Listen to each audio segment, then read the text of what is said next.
Hey, what's up, everybody? We out here in the middle of the struggle. You know where we at? We're in Kensington. This is the Badlands, and this is where addiction takes you. I'm out here with a very nice lady that I did an interview with not too long ago, and this is an update. What's your name, dear? Brooke Durst. Brooke. Yeah, that's our girl, Brooke. How you doing today, Brooke? Good, alright, living. All right. Now, Brooke, you know, the last time we did the interview, it was all good. You got a lot of positive feedback from a lot of great people with good hearts that left, nice comments for you and are rooting for you to turn your life around for the better. Now, for those people who are just joining, who don't know your story, give us a little backstory on Brooke. I grew up in Kensington. My mom was a single mother. She got 4 daughters. My dad was in and out of jail, up in and out of state prison, and my mom had to tell him to study for her GED to try to make it, and she did. She graduated, got her GED at Lutheran Settlement House, got us out of Kensington, moved us in Fishtown, rented a house there. Then after she rented it, she got a couple years and saved some money with the school district, and then she bought a house in Fishtown. She bought 2. And my dad, he died of cancer later on in life. Cancer took him quick, and it took my grandpa quick too. My grandpa used to babysit us when my mom would go to school for her GED at night. And I grew up around drugs, drugs was in Kensington. So me and my older sister, we are addicts. My 2 younger ones are good. Me and my older sister, we struggle every day. I prostitute for money to get my high. I had a good boyfriend. He had over 10 years clean. He left me because of my addiction. And I'm still out here, even worse now, because he left me. He said he left me because of drugs, but then he went with another girl that does drugs, so I don't understand why he would leave me because of drugs, And he went with another female that does drugs and boosters from stores, So, I don't know, but I'm still struggling. I've been in and out of rehabs. I do good in the rehabs, but when I come home, I go to a recovery house and I slip right back into my old behaviors, my addiction. Messing around, tricking on the side to save money for get my nails done and everything, and then what does it do? It leads me right back to where I started at, even worse. Every time you relapse, it gets worse and worse. This time I'm homeless. I don't have nowhere to stay. I'm on the streets, under the bridge, with a couple of friends that I'm a little bit safe with, because I don't know how I would be by myself out here if I didn't have some friends.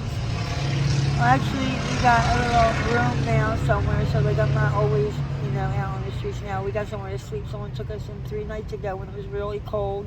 They said, come to my house, because this was freezing. But yeah, I do fentanyl, crack, and powder. I do speedballs now. I never did that before. But since I lost him, I do it. I don't know why. You got a lot of pain that you're numbing. Trying not to feel that feeling of loneliness. I never shot powder before, now I'm shooting powder. So you have 3 habits now? Yeah, crack, powder, and fentanyl. Yeah. Tell people what it's like to be, And I have a 23-year-old son. He's good though, he's with my mom in Fishtown. He works, he's a good kid. My mom raised him good. I was around for a little bit of it, but then, I took off for my drugs. But I see him once in a while, not too often like I should. But. Yeah. Tell us, what is it like to be an addict? What is it like to be in your shoes for those who don't know? Waking up sick every day, coming out to prostitute, to be with a strange man, walking the streets at night, 3 o'clock in the morning to get a fix. I don't know, just letting people when I'm under the bridge shooting up, like we think it's normal, but it's really not normal. We know that it's not normal. Not normal people get up and shoot up in the morning before they go to work or before they do an activity. How hard is it to get off drugs? Or how easy? It's easy to get off them, but it's hard to stay off of them. They're easy, you can stop it, you can let it go, but to continue to stop it and let it go is very hard. And what are some of your triggers? My trigger is prostitution, Kensington Ave. Money is a big trigger for me. Money. Yeah.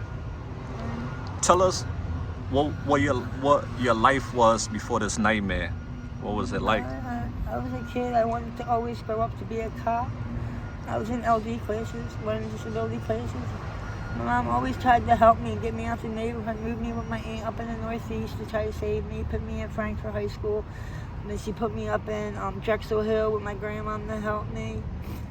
I don't know. It just always ended up back down here though. Yeah, the lifestyle. Or I hung around people that were like me, that do drugs or whatever in them areas that my mother put me in, and then we ended up right back here again. Yeah, it's not easy. I have a good family though. I have a great family. My mother never did drugs. She only drank once in a while. She don't even do that now. I have a great sister. I have two great sisters. Well, three of them. But Mindy's bad on drugs. She's my older one. But Diana and Jill, they're my two youngest ones. And they're living their life good. My sister Diana just went to the Chris Rock concert. Like, she does normal things. Like, I wish I could do that, you know? Yeah. A girl that I interviewed a couple months back, she told me that she envy people who don't do drugs because she wish she can be like them. And that really left a mark in my heart for someone to say that they envy people who don't do drugs. That was deep. And I've been doing drugs since I was 14 years old. I've been prostituting since I was 15 years old. Yeah, 15, I'm 40. I just turned 41. You do the math. Yeah, you can see what the lifestyle does. What is it like being in Kensington for those who want to come here? It's a nightmare.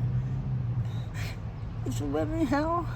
It's like zombies walking around, always high, needles, crack pipes, drug paraphernalia everywhere on the streets. It's no life out here. If you could get out of here, get out of here, man. I don't know why these county kids want to come here. I grew up here. It wasn't like this years ago when I grew up though. It changed in the early 2000s, late 90s. Like 99, 2000 it changed. It flipped for the worse. It did a 360. And it just blew up. Before, you wouldn't see needles like you do now. I mean, you might see one or two, but now you see them. It's like normal to see them walking down the street in Kensington. What do you think about Prevention Point? We're almost done. Yeah, Prevention Point is good that they give the workshop. Actually, I go to Prevention Point for I get the PrEP shot to prevent from HIV because I'm a working girl. So I get a shot once a month to make sure I don't catch HIV because I had caught STD, but I never caught HIV, and I don't want to. And they give me the shot now because I'm a working girl. So. Right. So do some of these guys want to have unprotected sex? Oh, of course, yes, they do. Yes, they do. Yes, they do. And that's It's not sickening. that's not For good. $30, $40, they want to fuck you without a condom. Is it worth your life? No, it's not worth it. But if you're dope sick and that's what he's going to give you, you're going to jump on that money quick as shit. Because I see a lot of pregnant women out here. What do you think the cause of these women getting pregnant? Is that from rapes or what? Some rapes, but mostly trick babies, mostly dates that they were with that didn't use a condom. Unfortunately, that happened to me years ago, but I lost a baby at 5.5 months pregnant. But it's mostly date babies that they didn't use it. They don't know who the father is now either. You gotta go back, but you can't think. You're with so many guys in a day. You're 3, 4, maybe 15 guys a day. It depends on how many dates you get a day. What's the lowest price that some of these girls charge out here for doing dates? Someone $5, someone a bag of dope, $10. Yeah, you go low. When you're sick, you'll go low. Do you think it's harder for you to get dates or it's easy? I get dates pretty quick. I don't know why, but I do. Okay. Well, Brooke, we about to wrap things up. I really appreciate you so much for being courageous. You are brave. And another thing, I have not been locked up. I have not been caught by strike force or prostitution, the vice cops. And since 2015, I'm breaking the law every day, a couple times a day. God is with me. I don't OD. I know my grandfather, my dad, my cousins are looking over me. Amen. If they don't let me die out here, and I don't get hurt in the cars like some of these girls get hurt in these cars. You get hurt, you get guns put to you, screwdrivers put to you. Years ago, I had a screwdriver put to me couple months ago, I had a taser and a gun put him in his apartment. Like, but I thank God, like, nothing really bad had happened. So, like, where, you know, they had the guy with the charger going around hurting girls. You know, they locked him up finally. He got locked up. Yeah, a So couple he's guys. going to court. Yeah, there's a couple guys out here wanting to hurt girls. And this is why we do these videos to let them know, don't do it, because these people have friends and family that love them. They're gonna get caught eventually. Right. We think they keep coming out here hurting these girls just because we're prostitutes.